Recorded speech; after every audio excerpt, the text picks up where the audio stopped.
Coming up new at 5, a dispensary is coming to the Pinedale area. It has sparked weeks of protests, and now the CEO of the company Embarc is providing some answers to the questions and concerns. Our Rhett Rodriguez joining us live from the future location of this cannabis dispensary. And Rhett, the owner actually believes this is going to make the neighborhood safer.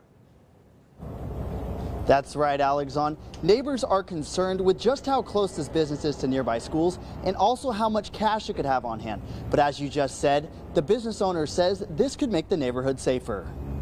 There is no barrier between this dispensary and our community. This was the scene Tuesday night at a candlelight vigil in Pinedale.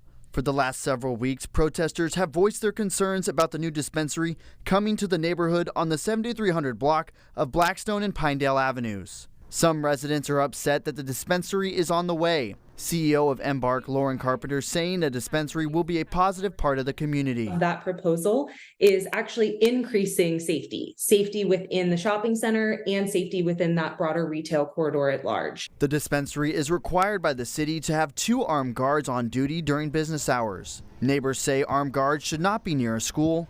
The business is 1,000 feet from Pinedale Elementary, well beyond the city's required 800 feet requirement. Are really designed, I always say, to function as a fortress, but look like a palace. And what I mean by that is we've designed this location to be very welcoming and hospitable for folks who are appropriate to be inside the building, but function as a fortress to prevent any access from anyone who should not have access to a dispensary. While neighbors argue the amount of cash on hand at the dispensary could pose a problem.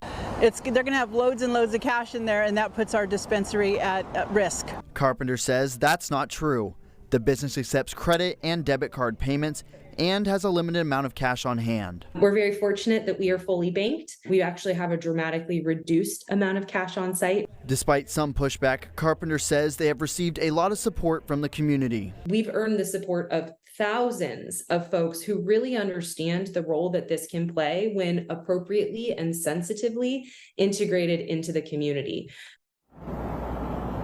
The dispensary is set to open at the end of this year. Reporting live in Fresno, Rhett Rodriguez, KC24, local news that matters.